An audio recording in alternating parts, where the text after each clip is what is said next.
Welcome to radio City. And ये वो conversations जो मैं हमेशा बोलती हूँ, आप मिस मत कीजिए, बिकॉज हो सकता है इसमें आपको अपने लिए या हो सकता है किसी लव्ड वन के लिए आपको वो सुनने को मिले, जानने को मिले जो जानकारी इधर उधर आप ढूंढते फिरते हो। We bring in the best of the experts. मेरे साथ doctor Aditya Gupta, chairperson neuro surgery and CNS radio surgery, co chief cyber knife centre Artemis hospitals. 11 April is world Parkinson's day. और पहले तो sir, welcome to radio city और अपना time निकालने के you. लिए सर बहुत बहुत शुक्रिया। Thank you. And sir, I've seen over pass many years, जब तक कोई चीज हमारे आसपास नहीं आती है ना, हम उसके बारे में ना जानकारी रखते हैं, ना जानना चाहते हैं। और True. कहीं ना कहीं I think with Parkinson, I totally think even as a commoner मेरे साथ भी है, मतलब नॉलेज बिल्कुल लिमिटेड है, probably to the word. So maybe today we can talk about it. 11 अप्रैल दिन है इस पे बात करने के लिए। What is it and what are the different stages that comes with Parkinson's? हम्म, देखिए, पार्किंसन डिजीज एक बहुत ही कॉमन डिजीज है। एंड अगर मैं आपको रिमाइंड करूं कि हमने सबने आसपास में कुछ देखे होंगे, specially people in the 60s and 70s, जो शॉर्ट शफलिंग स्टेप से चलते हैं, जी। राइट? जी। And we may have seen कुछ लोग जिनका हाथ ऐसे ऐसे करके हिल रहा है। हम्म। इसको टेक्निकल भाषा में हम पिल रोलिंग ट्रेमर कहते हैं। जैसे आप हम्म। हाथ से कुछ बना रहे हैं, इस टाइप का पिल रोलिंग ट्रेमर इसको कहते हैं। तो ये एक्चुअली पार्किंसन डिजीज है, और ये इतनी रेयर नहीं है जितनी हम सोचते हैं। You will be surprise to know 1% of the population is suffering from Parkinson disease. और आप इंडिया का 1% पॉपुलेशन निकालिए तो you can see how many crore that is, right? Yeah. So the point is कि ये एक ऐसी बीमारी है जो मिस हो जाती है। किसी का हार्ट शेक करने लगता है तो वो लोकल जनरल फिजिशियन के पास जाते हैं।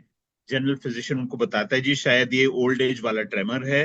बट कई केसेस में ये ट्रेमर पार्किंसन डिजीज का होता है। और पार्किंसन डिजीज एक ऐसी डिजीज है जिसमें अर्ली स्टेजेस में बहुत ही अच्छा मेडिकल ट्रीटमेंट अवेलेबल है। और प्रैक्टिकली इस मेडिकल ट्रीटमेंट के बाद patient can enjoy a fully normal quality of life. Nice. Wow.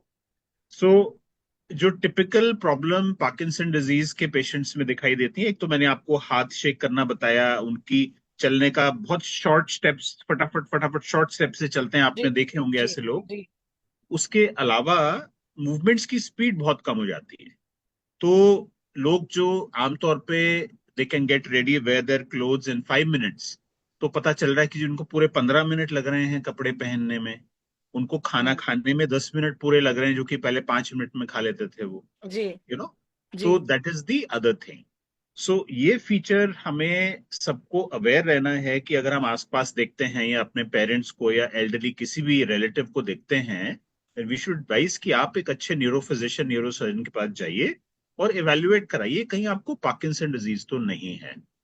Right. And the other very important thing is कि ये सारे फीचर बॉडी के वन साइड में स्टार्ट होते हैं। अच्छा।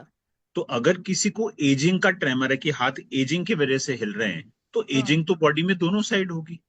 ऐसा हम्म। हो नहीं सकता कि एक तरफ का हाथ हिल रहा है और उसको हम बोलें कि ये तो एजिंग वाला ट्रेमर है।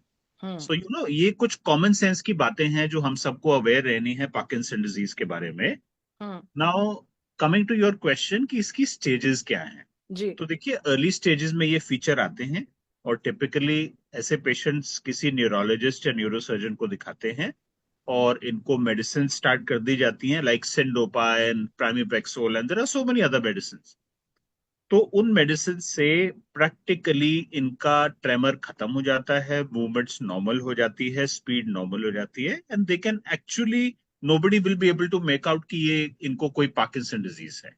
राइट। बट बात क्या होती है कि उसके बाद जब एडवांस फेज में जाते हैं, तो जो एक गोली या एक मेडिसिन इनको 8-10 घंटे अच्छा इफेक्ट दे रही थी, वो धीरे धीरे 6 आवर्स इफेक्ट देती है, फिर वो 4 आवर्स इफेक्ट देती है, फिर वो 3 आवर्स इफेक्ट देती है।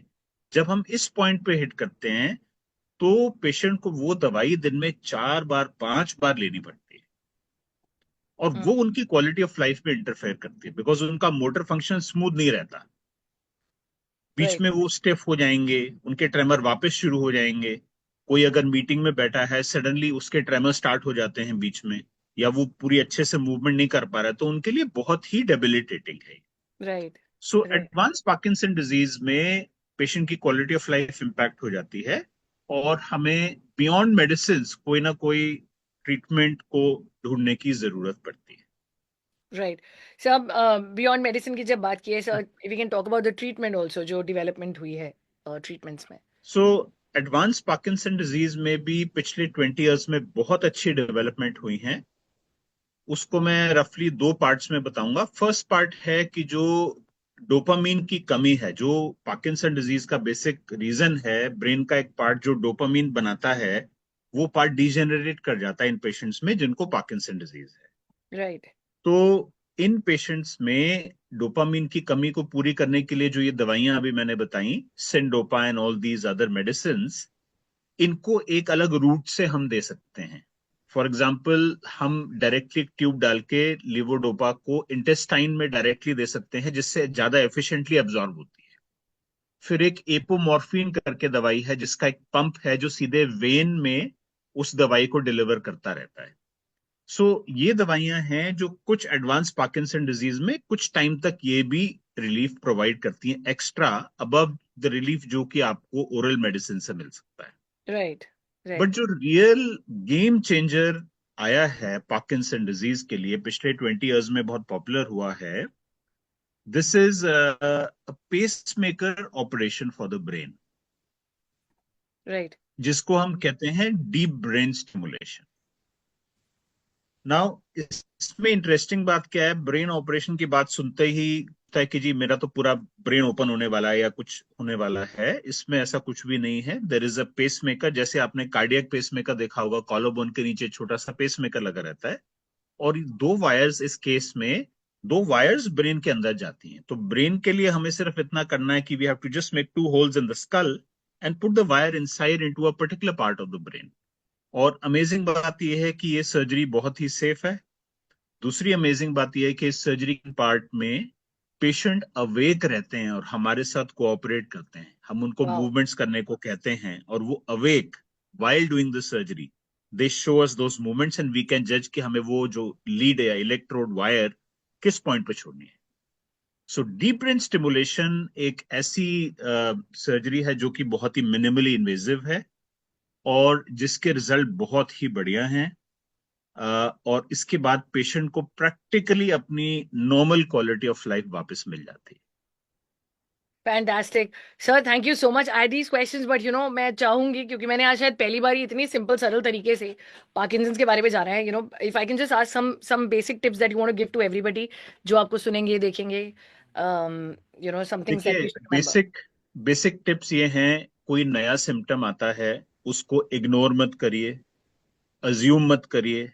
I am all for empowerment through information, but please अपना डायग्नोसिस गूगल पे सर्च करके मत बनाइए। ये आपको प्रॉब्लम में डाल सकता है, आपको कई बार अनड्यू एंग्जाइटी और डिप्रेशन में भी डाल सकता है। यस। बिकॉज इंटरनेट में जो साइंटिफिक या जो प्रॉपर रिसोर्सेज नहीं है, उसमें कौन क्या कह रहा है कि उस पर किसी का कोई कंट्रोल नहीं है। फर्स्ट इज, अपने आप को फिजिकली फिट रखिए। Yeah. There is no replacement for exercise, there is no replacement for eating healthy, there is no replacement for keeping your mind active and engaged in the life around you. Yup. अगर आप आसपास की life से withdraw कर रहे हैं, उससे enough engage नहीं कर रहे हैं, तो पार्किंसंस, एल्जाइमर्स, इस तरह की डिजीजेस का इम्पैक्ट आपके ऊपर ज्यादा हो सकता है। ये तो कुछ सिंपल टिप्स थी। अगर कोई नया सिम्टम आता है तो do not hesitate to seek the help of a specialist. आपके पास में जो न्यूरोलॉजिस्ट या न्यूरोसर्जन अवेलेबल हैं, एक बार उनकी कंसल्टेशन जरूर लीजिए। और जैसा मैंने बताया, अगर पार्किंसन डिजीज की डायग्नोसिस बनती भी है तो उस वजह से डिप्रेस होने की या उससे बहुत ज्यादा परेशान होने की जरूरत नहीं है। जैसा मैंने अभी बताया आपको, अर्ली स्टेज में भी और लेट स्टेज में भी there are very very good treatments available. Fantastic. Doctor Gupta, thank you so much for talking to us, for taking out time, and इतनी इजीली कोई समझाए तो डर भी ना लगे। And the whole idea is, guys, please अपने डॉक्टर ना बने। लाइक सर सेड, थोड़ा सा भी डर लगता है कि कुछ नया सिम्टम है, meet a doctor, meet an expert, I am sure you get your answers as well. Doctor Gupta, thank you for joining in, and Radio City की तरफ से big thank you sir. Thank you so much, it was a pleasure, thank you. Same here sir, thank you.